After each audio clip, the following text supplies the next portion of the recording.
ఇట్లాంటి ప్రశ్నలు చాలా అవుతాయండి ఇంకా. సో అదే వారద అవసరం లేదు. ఈ మాటలు ఏవైతే చెప్తున్నారో ఇవి తరువాత లేటరల్ డెవలప్మెంట్స్ అంటారు వీటిని. అంటే తరువాత డెవలప్ చేసుకున్నటువంటి ఆధారాలు, తరువాత డెవలప్ చేసుకున్నటువంటి కాన్సెప్ట్స్. సో అవి నాకు అర్థమైనంతలో, నేను రికార్డెడ్గా చెప్తున్నాను, నేను చదివినంతలో పుల్లెల రామకృష్ణుడు గారు రాసినటువంటి, వారు తర్జుమా చేసినటువంటి వాల్మీకి రామాయణం నేను చదివాను. అది కూడా దేనికి చదివాను అంటే, మన హిందూ మిత్రులు కొంతమంది వారు వేసే ప్రశ్నలకు సమాధానం చెప్పడం కోసం అదే పనిగా కూర్చొని అన్ని కాండాలు క్షుణ్ణంగా అర్థం చేసుకుంటూ లైన్ బై లైన్ అండర్లైన్ చేసుకుంటూ చదివాను. కానీ అందులో వారు ప్రస్తావించినటువంటి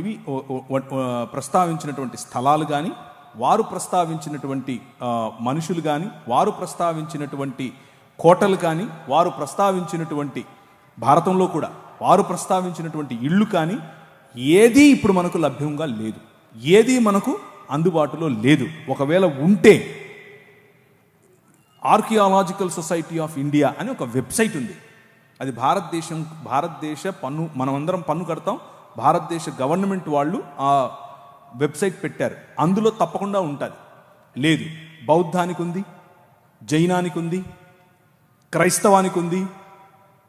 అశోకుడు జీవించిన కాలంలో శిలాఫలకాలు పెట్టాడు. అందులో అరమైక్ భాష ఉంది, అందులో తమిళ భాష ఉంది, అందులో పాలి ధమ్మలిపి ఉంది.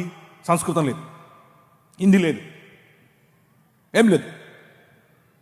సో ఇది ఈ పురావస్తు శాఖకు సంబంధించినటువంటి ఆధారాలు, ఉదాహరణకు లిపి, ఉదాహరణకు ఉదాహరణకు శిలా శాసనములు, ఉదాహరణకు మందిరములు, ఇలాంటివేవి కూడా వాళ్ళు చెప్తున్నట్లుగా లక్షల సంవత్సరాల క్రితం ఉన్నాయి, ఏమీ లేవు. అదంతా బూటకం.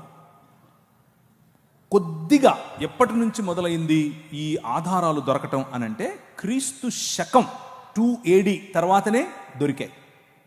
2 AD తర్వాత, దానికి ముందు క్రీస్తు పూర్వం ఎటువంటి ఆధారాలు కూడా వీరు చెప్తున్నటువంటి వాటికి దొరకలేదు.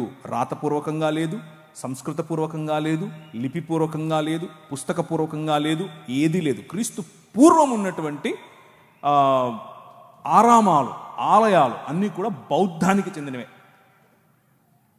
సో పుష్యమిత్ర శుంగుడు తన జీవిత చరిత్రను రాముడి జీవిత చరిత్రగా రాయించాడు అన్నది ఒక థియరీ ఉంది. అది కూడా అయ్యుండే అవకాశం ఉంది అని అంటున్నారు. అంతేగాని